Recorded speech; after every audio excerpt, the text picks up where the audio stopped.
Так, ну не влезла я в одно видео, поэтому два видео мы с вами сегодня разберем.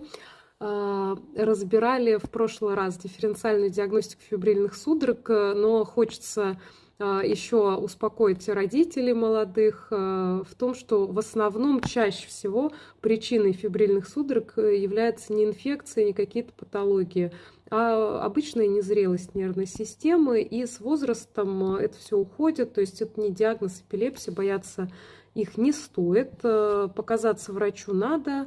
Невролог чаще всего дифференцирует, нужно вам идти, не нужно вам идти к последующей диагностике. Посмотреть, сонные веретена появились, напоминаю.